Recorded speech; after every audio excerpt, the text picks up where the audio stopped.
On the anniversary of my 3rd year of marriage to Colton, I filed for divorce. The reason is that I found scattered potato chip crumbs on the floor of the passenger seat. Yet he clearly has a severe obsession with cleanliness. Hearing this, he simply took out a cigarette, slowly lit it, and exhaled a puff. All right then. Only then did I understand that some couples can endure hardships together, but cannot share in wealth. Later, he found my hometown with red eyes and knocked on my door, looking at my slightly protruding pregnant belly with a sorrowful expression. Isabella, from the moment I was born, I wished to be this child's father. The door was wide open, and his former good brother stood bare-chested, with a few ambiguous marks on his strong chest. He possessively pulled me into the room and shut the door. Don't open the door, my dear. There are dirty things outside. When I discovered the crumbs of potato chips in the car, I was driving it to the 4S shop for maintenance. The master ran over to tell me that a lipstick had been found under the passenger seat. I walked over and pulled it out from the gap, only to find it wasn't the brand I was used to. Unscrewing the lid, a sweet fragrance rushed into my nostrils. It's a popular shade, which netizens jokingly refer to as the official color. I silently put it into my bag and caught a glimpse of a few scattered potato chip crumbs on the floor under the seat. It was as if it accidentally carried an intentional, attention-grabbing quality. In an instant, the sticker exclusively for my wife in front of the seat became particularly ironic. I turned my head and looked calmly at the master following behind me, my expression serene. I'm not going to maintain it today, maybe next time. After saying that, I got into the driver's seat, started the car, and drove away. All the way, I kept reflecting on when exactly my marriage with Colton started to have problems. We met in college. During my 2 poorest years, I would have been grateful to split a steamed bun into 2 meals. During a sports event, I fainted halfway through due to low blood sugar from not having money for breakfast. When I opened my eyes again, Colton was sitting at the foot of my bed. He looked serious and worried as he said to me, "Isabella, girls shouldn't rely on dieting to lose weight. You're already beautiful, you know?" Looking at Colton's handsome face bathed in sunlight outside the window, I felt my cheeks flush with embarrassment and lowered my head without arguing. Later, he learned that I didn't skip meals to lose weight. I was just poor. On the day I was accepted into university, my parents died in an accident, leaving me with nothing but 2 roof tiles to shield me from the sky and a pile of debt. I survive on my relatives' support and the school's scholarship. Every day after school, I have endless part-time jobs to do. After that, he always made the excuse that his family had prepared an extra portion of food for him, and then, with a one-sided affection, stuffed it into my backpack, pretending to be fierce as he warned me to either eat it myself or throw it away. He would always happen to run into me on my way back from my part-time job, and then it was only natural for him to walk me back to the dorm. As time went by, the girl gradually developed feelings, yet she only dared to bury this fluttering in her heart. She did not dare to declare it to anyone. Until just before graduation, he walked up to me, took my hand, and looked at me with a mix of nervousness and anticipation. "Isabella, I seem to have developed feelings for you. Would you be my girlfriend?" I thought my unrequited love had found a response. Perhaps it was also because my current life was too difficult. And so we happily walked together. After graduating from university, without parental support, we stayed in the big city to struggle and start our own business together. Sleeping in a cramped, damp rented room, 2 people share a bag of instant noodles, chewing them dry with just a bit of water. I revised the plan over and over again. During the most difficult times, Colton would always hold me close and whisper softly, "Isabella, I will make sure you have a good life. You believe me, you believe me." I shook my head and held him close. I have never been afraid of hardship, I have come from suffering. Compared to before, I actually feel much more grounded now. When we received our first investment, we were so excited that we rushed straight to the Civil Affairs Bureau to get our certificate. Later, I accompanied him as his business grew larger and larger, and the company went public riding the wave. The people around him came and went, and there were more and more of them. At first, he would come back from socializing, angry, and hold me tightly, swearing his loyalty. Those people are really annoying, knowing that I have a wife, yet they still try to set me up with women.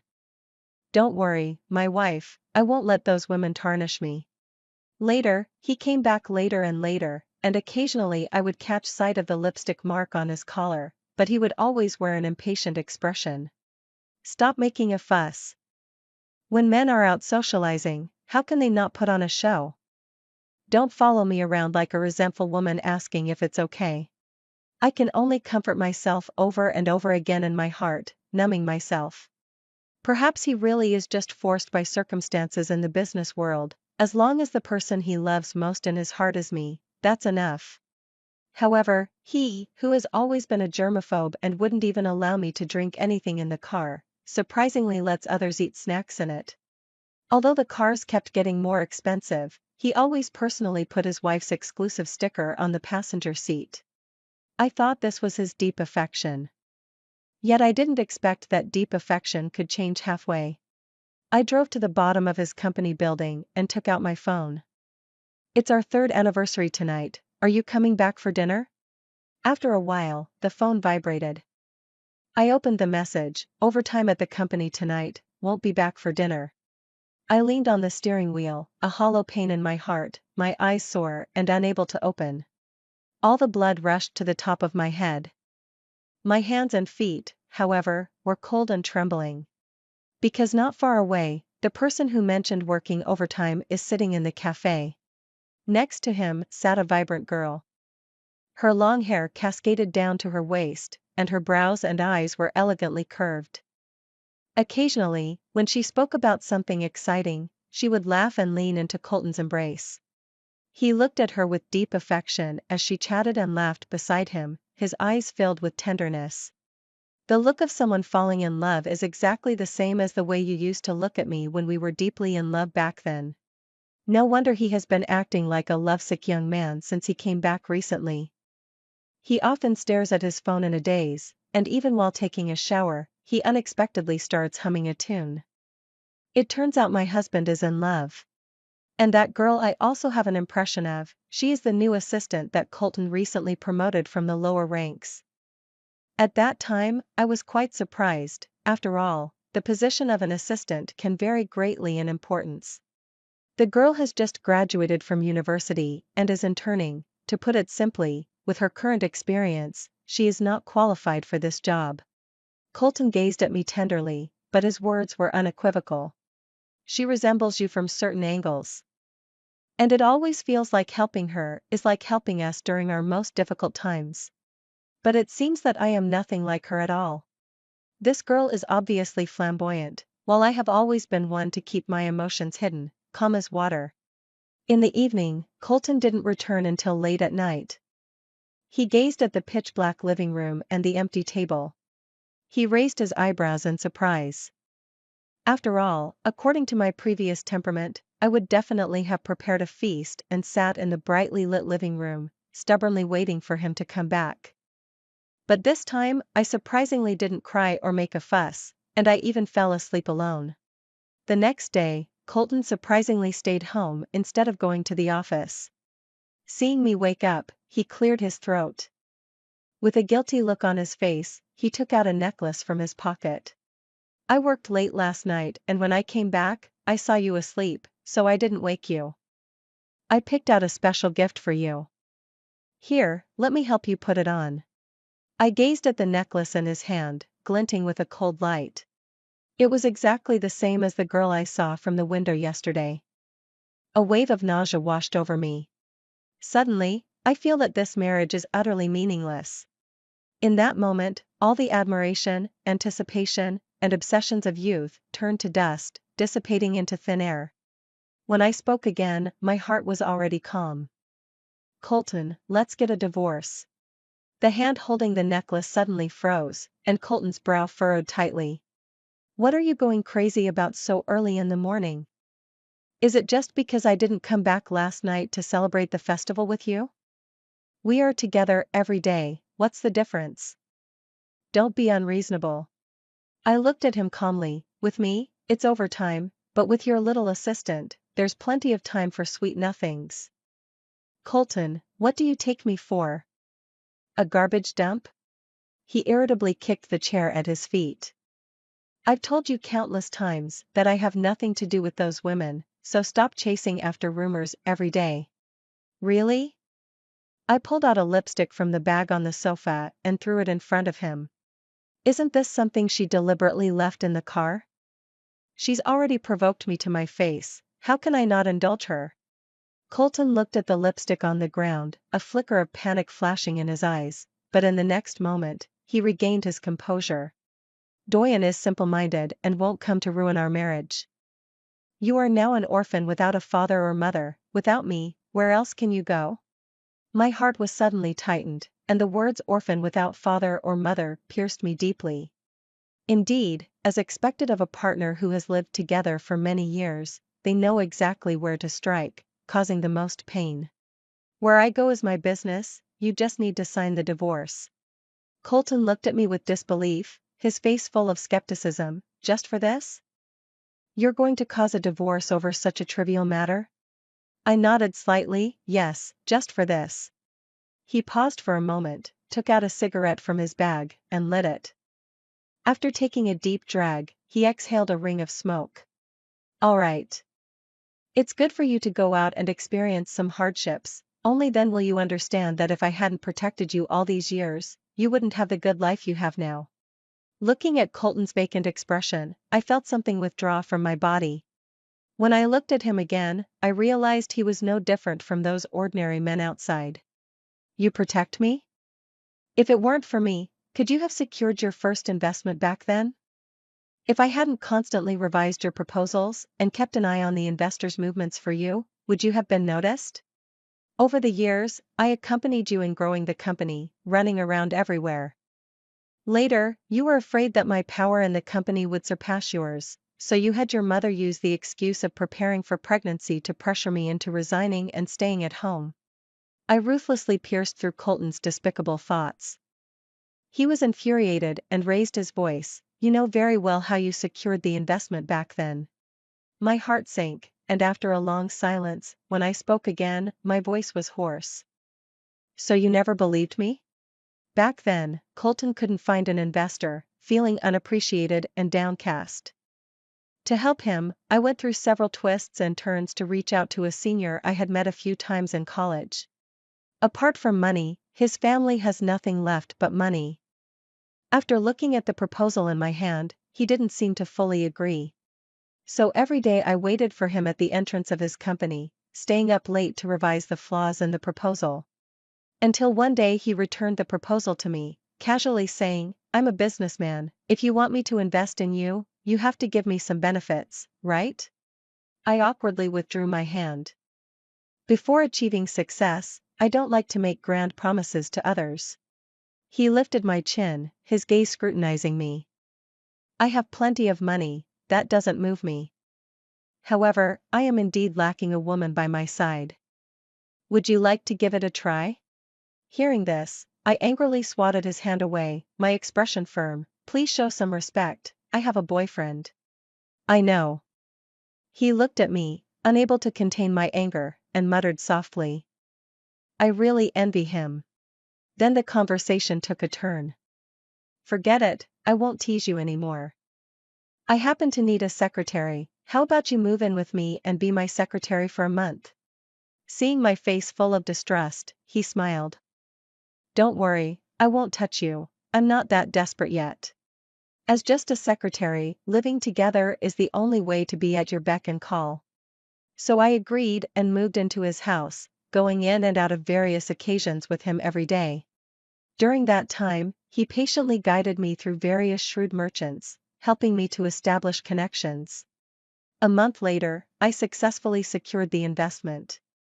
Without any lingering attachment, I left, and from then on, we were strangers. Later, I explained to Colton that nothing happened between us, that it was all innocent. Colton remained silent and said nothing, simply holding me with a sense of guilt. I believe in you, I have dragged you down, Isabella. I swear, Colton, will only love you in this lifetime, Isabella. Let's get married, my wife. Thinking of this, I looked at Colton's eyes, now filled with distrust. It turns out a person's life is so short. Do you know how people in the circle laugh at me behind my back? They all say I got rich by selling my wife, and I still have to call your lover Liam my brother. I interrupted him, so this is your reason for cheating? If that's the case, then we don't need to torment each other any longer. Let's get a divorce. Tonight, I solemnly proposed divorce for the second time. Colton stared at me intensely, then angrily threw the necklace in his hand and said, "Fine, but don't come back like a dog begging me to take you back." That afternoon, we went to the Civil Affairs Bureau and signed the divorce agreement. I took more than half of his fortune, the house and the company were all liquidated and transferred to me. A month later, we met again at the entrance of the Civil Affairs Bureau. He appeared with a pale face, his eyes bloodshot. Yet his tone carried a sense of condescension. "Isabella, are you serious? As long as you apologize to me and try to please me now, I can act like nothing ever happened." The only response to him was my unhesitating figure turning and entering the house. After receiving the divorce certificate, a gentle breeze brushed against my cheek, and I felt in high spirits. That afternoon, I bought a plane ticket and took 2 long bus rides. I returned to my hometown. They say that when people grow old, they often think of returning to their roots, but for someone who has long been without a home, the longing for their hometown can be especially strong. Even though there are no relatives left there. My hometown is by the sea, and I found a seaside courtyard to live in the small town. The local dialect around me is both familiar and strange. I have planted sunflowers all around the yard, hoping that in summer they will bloom abundantly, full of vitality. Occasionally waking up early to go out to sea with the fishermen, feeling the boat surge and sway under the great waves, heart pounding with fear. Then returning to shore with the joy of a bountiful catch and the relief of having survived the ordeal. After staying here for 2 months, my state of mind gradually became more peaceful. Until one day, after I had tidied up my things at home as usual and was ready to go out, a knock on the door interrupted my actions. I walked over and opened the door, and a defiant face appeared before me. "Isabella, I have come to find you." The rising morning sun shone into the dark eyes of the person before me, revealing glimmers of light. "Liam? How did he find his way here?" Liam pushed me aside and walked into the room with familiarity, turning around with a smug expression on his face. "I heard about your divorce while I was abroad, and as soon as I found out where you were, I rushed to find you. Do you still remember what we said when we parted back then?" My thoughts were pulled back to that day. After the month was up, I prepared to leave without any reluctance. He frustratedly blocked me at the door, wrapping his arms around me tightly, gritting his teeth. "Next time we meet, I will definitely stop at nothing to keep you here." Not long after returning, I got my marriage certificate with Colton. Liam sent a message in frustration, "You're something else." Later, I heard that he went abroad and didn't return for nearly half a year. We had met once or twice in the business world domestically, but he always brushed past me coldly without stopping. As a result, I never expected that the first person to come looking for me would actually be him. "Isabella, are you out shopping for groceries with your boyfriend?" The neighbor aunt passed by me, teasingly looking at Liam, who was a few steps away from me. I angrily turned my head and glared at him. "Have you been following me since the company collapsed?" He smiled and leaned over, taking the bag from my hand. "If I went bankrupt, would you take care of me?" I shot him a glare. This person has such a thick skin. After our reunion that day, I didn't give him a good look at all. I kicked him out of the house. As a result, he actually spent a large sum of money to buy the yard next to mine, and every day he would wait at my door. As soon as he saw me go out, he would stick to me like a stubborn plaster. The neighbors we were once familiar with came over, curious to inquire about our relationship. After all, Liam's temperament was completely out of place here, and the town was so small. Everyone seemed to find a focal point, passing the time by gossiping about those around them. He didn't feel the slightest discomfort and boldly went around proclaiming that I was his girlfriend, saying that I had run off alone out of anger after our argument. I stood by, dumbfounded, listening to his nonsense, and by the time I wanted to argue, no one believed me anymore. I blushed, but it was just from anger. You smooth-talking scoundrel, you don't need to waste your time on me. I won't like you. Liam brushed past me nonchalantly, swinging the bag in his hand. Don't raise your flag too early, or you might get slapped in the face. I won't miss you a third time. The third time? Haven't I only had one encounter with him? However, I didn't ask. After all, I had just jumped out of one hell, so I wouldn't be that desperate. Once again, for the sake of others, imprisoning the second half of one's life. To fulfill an unreliable promise. After returning home in the evening, a familiar string of numbers appeared on my phone. I hung up once. The phone rang again. Rubbing my temples, I had no choice but to answer. When will you come back to get the things on your desk? Colton's cold voice came through the phone. I lowered my head in thought and then remembered the dusty jewelry that I had deliberately left in the corner. During that time, he always came home very late. Every time he entered the house, he carried with him a strange, sweet scent. Then he pulled out a gift from his pocket and handed it to me, trying to cover up his own unease.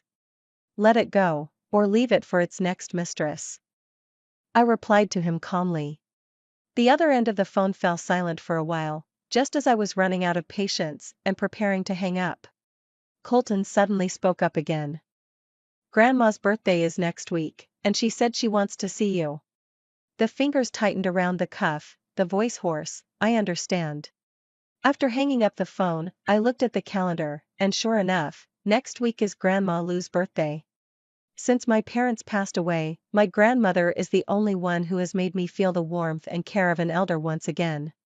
If it weren't for my reluctance to leave my grandmother, I would have walked away without looking back the moment I discovered Colton was cheating. On the day of the birthday party, I tidied myself up a bit in the hotel before driving to the Lou residence. Because it was Grandma's 80th birthday, the villa was quite lively. As soon as the servant in the old house saw me, she immediately came over and warmly led me to my grandmother. Isabella, you're here. Grandma, with her head full of silver hair, gently caresses my cheek with her trembling hands. I crouched down, holding Grandma's hand, my eyes stinging. Grandma. Grandma knows you've been wronged. Don't blame that Colton for his misfortune, okay? I lowered my head, feeling even more distressed. When I looked up again, I smiled, my eyes brimming with tears.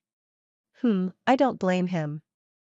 After a few simple pleasantries, Grandma was urged to go to the front hall.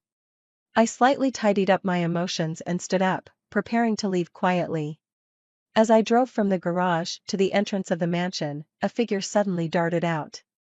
I hurriedly slammed on the brakes, barely stopping just a few centimeters away from her.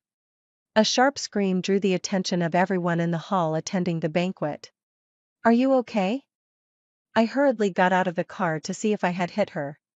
Looking up, I saw Colton's little assistant, Doyen. She was lying on the ground, her expression one of pain. I frowned and wanted to step forward to help her up. Isabella, why did you deliberately run me over? With one sentence, you condemned me. The people around began to discuss it one after another. I withdrew my hand that was about to help her. Such a low-level green tea tactic. Suddenly, my shoulder was forcefully shoved aside, nearly causing me to lose my balance. Colton silently helped her up, his eyes filled with compassion, but when he looked at me, he suppressed a deep anger. Isabella, when did you become so ruthless? I've told you that Doyen is just my assistant. If you have any grievances, take them out on me. The music inside has stopped, and more people have gathered around. They all pointed at me, whispering to each other. The strange looks made me gradually straighten my back. Doyen shook her head, grasping Colton's arms with both hands, her expression pitiful. I'm fine. Then he turned to look at me, his expression filled with restraint and concession. Isabella, I know you don't like me being around Colton, it's okay, I'll go ahead and resign tomorrow. She is no longer my wife, so why should you leave? Colton furrowed his brows and stared at me fiercely, his voice chilling to the bone. Apologize to Doyen, or you can forget about ever returning to the Liu family in this lifetime. I certainly won't want a malicious woman. Watching their cheap performance made me laugh out of anger. I walked up to them and pointed at the top of my head. Colton, did you forget or are you blinded by desire? Is the camera above your front door a light bulb? If nothing else, you could check the dash cam in my car before jumping to conclusions. It's been a while since we last met, and your intelligence seems to be increasingly concerning. Doyen's face turned pale in an instant, her expression flustered. Colton, I feel so dizzy. Colton's expression changed in a panic as he picked her up horizontally. Don't go. Since you said I bumped into you, let's check the surveillance together so I can publicly apologize to you. Doyen's face paled in Colton's arms, her tone laced with guilt. No, that's not necessary. I believe Isabella, you didn't mean it, I won't hold it against you. Don't. I just kindly called the police. Let's wait for them to arrive before we talk. A suit jacket draped over me, carrying a familiar scent of ebony and agarwood. Bitter yet tinged with peace. Turning back, it was Liam. He stood firmly behind me, a nonchalant smile on his face. With sharp brows and eyes, when looking at Colton and the surrounding onlookers, there was a chilling coldness in their gaze that hinted at unspoken depths. He reached out and took my hands, which had long been chilled by the night air. A wave of warmth surged from my heart back into my limbs. I also want to know what kind of bullying the person I cherish so dearly has suffered here. Colton looked at our clasped hands with eyes wide with rage, his hands gripping Doyen tightly in his arms. She couldn't help but cry out in pain. Colton, however, turned a deaf ear. Isabella, all these years I was indeed wrong to trust you. You said you weren't familiar with him, but it turns out you had already become a whore and were involved with him.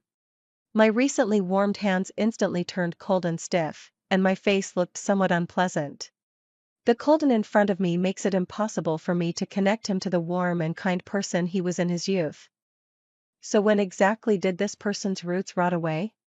If I had known that helping him would become a thorn in his heart, would I still have been so resolute? But no matter what, a person with a dirty heart sees everything as dirty. Liam let go of my hand, expressionless as he took off the watch from his wrist and put it in his pocket, rolling up his sleeves. The next second, a fist struck Colton's face with great force. His gaze was icy, and an aura of sharp pressure surrounded him. Once, I thought you were just a coward, but now it seems you are nothing but a waste. I must have been crazy to let Isabella return to the side of someone like you.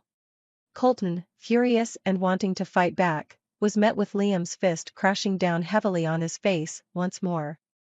One punch after another. If it weren't for the fact that Isabella once loved you, I would have wanted to beat you up a long time ago. Back in school, I shouldn't have let you go. All these years, I'd been unable to forget her, relentlessly pursuing her. After all, I should thank you for giving me the chance to pursue Isabella. Colton propped himself up with his mouth, covering his bleeding mouth and nose as he clumsily fell to the ground. I fear that if Liam strikes again, it could lead to a fatal incident. I quickly stepped forward and tightly grabbed him. Liam, stop hitting, something will happen. Isabella, I told you you're a jinx. How dare you hit my son? I'm going to call the police, and I will make sure you go to jail. Lou's mother rushed into the crowd, supporting Colton, and glared at me with anger. I turned around in surprise and found Grandma standing in the crowd as well. Her eyes were filled with disappointment. Child, you should go. Mom, Lou's mother shouted unwillingly from behind. Isn't it enough that the joke is already loud enough? Turning to look at me, there was a hint of regret in their tone. Child, let's go, don't come back again. I looked deeply at my grandmother, my heart aching. But I still walked in front of Doyen and crouched down. You don't need to come looking for trouble with me. I won't take someone else's used and dirty things, nor do I have the habit of recycling trash. I turned around, allowing Liam to pull me away. As we were leaving, he gave Colton a meaningful glance. I can make your towers rise, and I can make your towers fall. From now on, stay as far away from Isabella as you can. After arriving at the hotel where I was staying, Liam got out of the car and walked me to the door. I took off my coat and handed it back to him. Thank you for tonight. At this moment, Liam no longer had the sharpness from before, his eyes were filled with caution. Liam, every word I just said comes from the heart. I have been noticing you for a very long time. It was me who took you to the medical room during the sports meet that Colton just happened to pass by. The doctor said you had fainted from hunger, so I wanted to run out and buy you something to eat. I came back to find that you had already left. Later, every time I tried to find a chance to get close to you, you were always by Colton's side, your eyes only for him. I often wonder, if I had stayed by your side that day, would the person you fell in love with have been me? Listening to Liam's heartfelt confession, I fell silent. Yet, my heart was greatly shaken. I can't understand what is so good about me that such an outstanding man remains deeply devoted to me without regret. Just lowering his head, he murmured, "Wait for me a little longer, Liam, wait for me a little longer. I was too inadequate in my previous marriage. I need a bit of courage to stand before you, and I won't let you down." Liam was shocked and held me tightly in his arms. I would wait as long as it took. The next day, he originally wanted to return to the small town with me, but due to urgent matters with a foreign company, he could only leave in a hurry. As he was leaving, he gazed at me with deep affection, repeatedly urging me to wait for his return. When I returned to the small town again, my heart had already calmed down. The decision to return to my hometown was driven by a desire to escape and heal. But after living here for a long time, I began to feel that this place is so simple that it brings peace to the heart. I passed the assessment in the town and became a teacher at a primary school, fulfilling my dream of educating others since childhood. I think if it weren't for Colton, I would have long been a sower with a garden full of peach and plum trees, rather than a mediocre corporate drone or, later, a housewife. Not long after returning, Colton called me once. On the phone, he no longer had the arrogance he had before. "Wife." Her voice laced with the scent of alcohol. "Where have you gone? Why can't I find you?" "Colton, you forgot, we are already divorced." The other end of the phone fell silent, and when they spoke again, there was a hint of choking in their voice. "I was wrong, Isabella. I drove Doyen away, and now I have no relationship with her at all. After you left that day, I checked the surveillance footage and realized she had deceived me. Isabella, will you come back so we can live well together?" I calmly interrupted him, "Colton, I don't love you anymore, do you understand? Don't come to bother me again." After that, I don't know if it was his arrogance or if I didn't express myself clearly enough. He still calls every day. At first, I saw him and immediately blocked him, but then he called me again from a different number. So I simply turned off my phone. In this small town, if something happens, I can find out about it. And outside the town, there is no one I need to contact. Teacher Isabella, the weather station has notified that there is a typhoon tonight, and school is letting out early.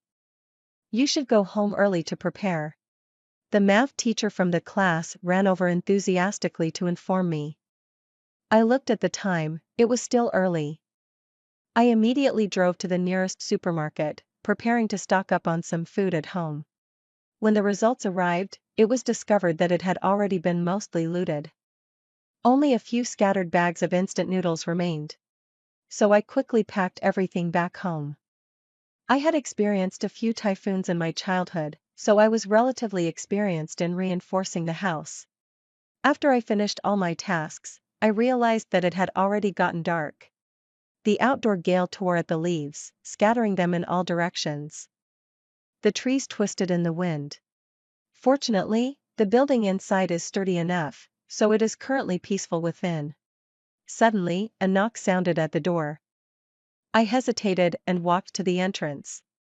Who would come in such terrible weather, where it is almost impossible to move an inch? Opening the door, Liam stood outside my room with a weary expression. His clothes and hair were in complete disarray, having been thoroughly tousled by the wild wind. How did you get here? I hurriedly pulled him inside, and after closing the door, I reinforced it once more. As soon as I got off the plane, I saw the news saying there would be a typhoon here. I called you but you didn't answer.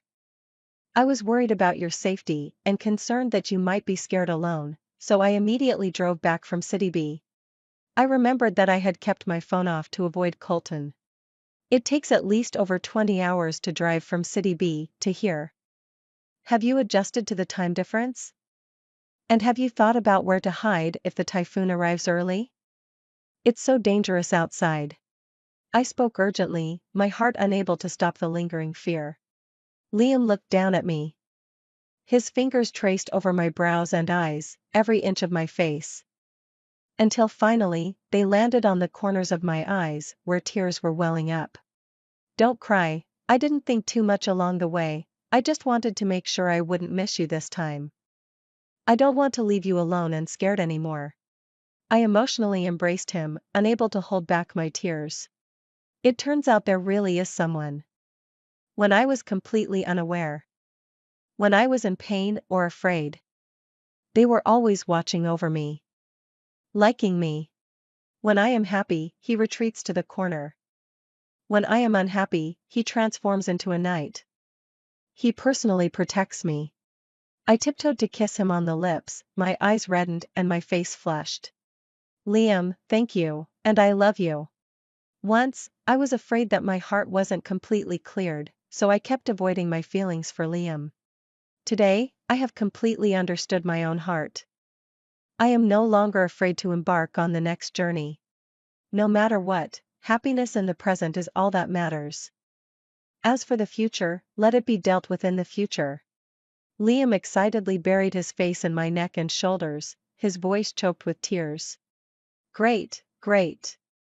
I'm so happy right now. Thank you, ex-husband, thank you for this typhoon that allowed me to keep you. He lowered his head to kiss me again and suddenly lifted me up. As the world spun around, my body sank into the soft bed. Isabella, may I? I reached out and hooked my hand around his neck, kissing his Adam's apple. I don't know which senior said it, but a woman can be without a man in her heart, but she cannot be without a man by her side. And now the man in my heart is right beside me. The typhoon outside howled all night, and I inside was tossed about the whole night as well. Liam was no longer as restrained as usual, venting his emotions as if he had lost his mind. Yet he was also cautiously afraid of me getting hurt. The love buried for many years bursts forth at this moment.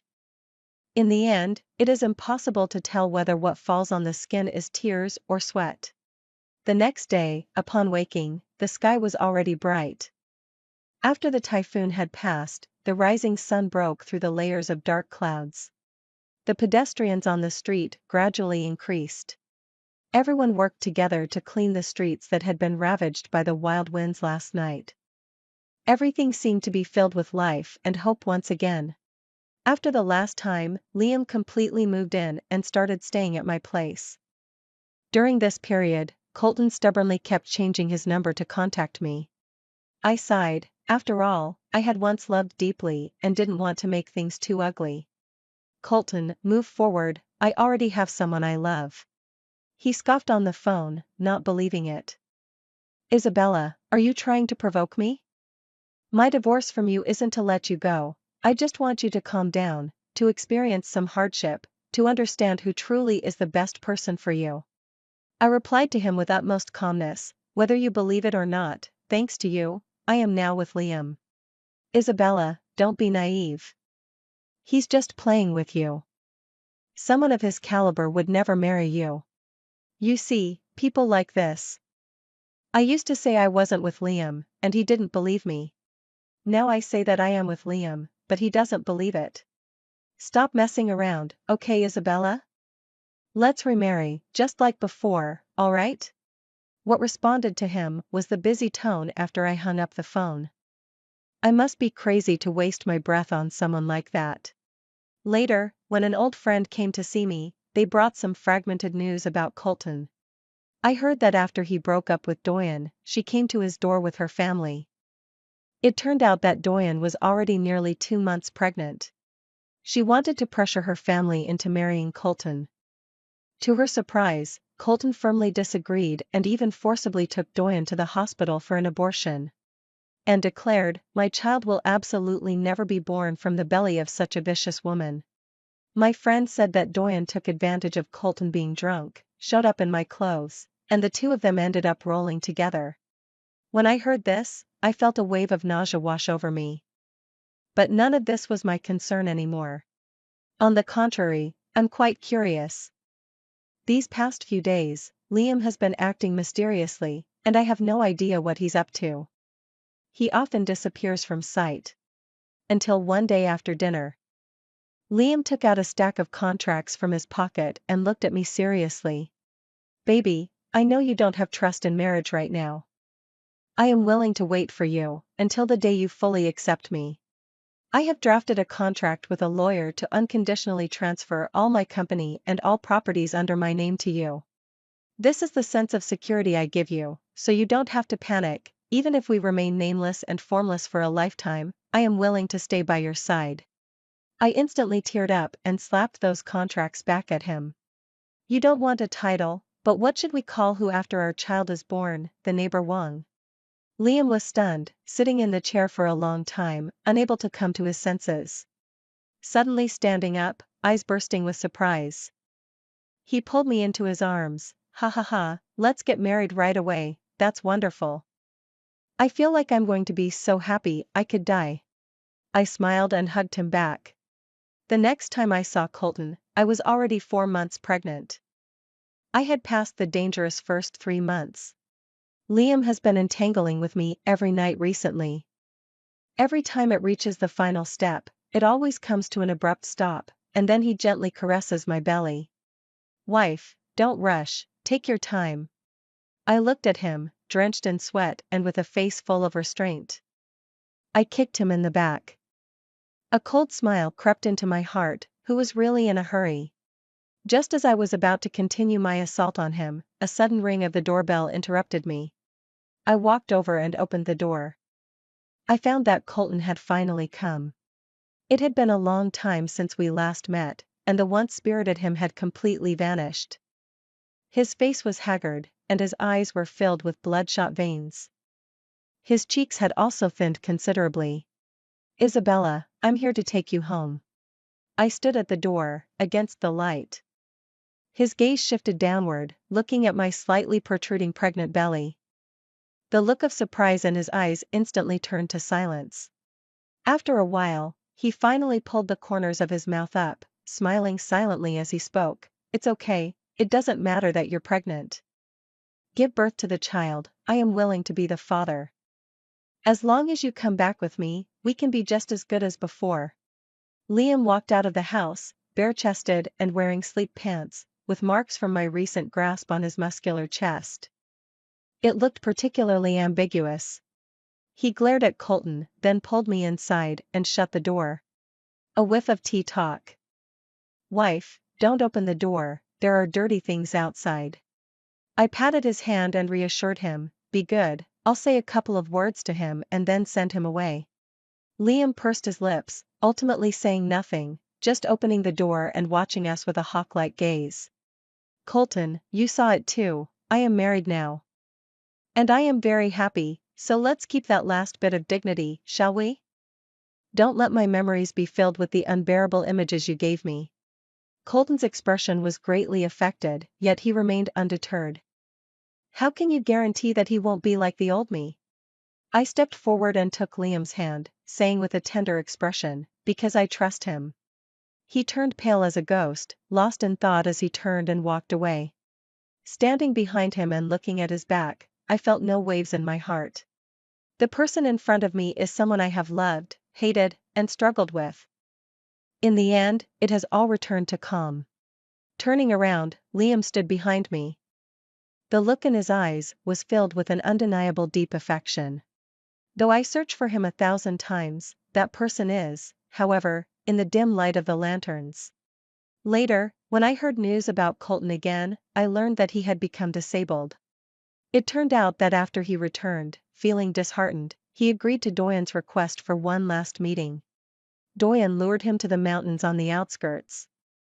Then, taking advantage of his distraction, she pulled Colton and jumped off the mountaintop together.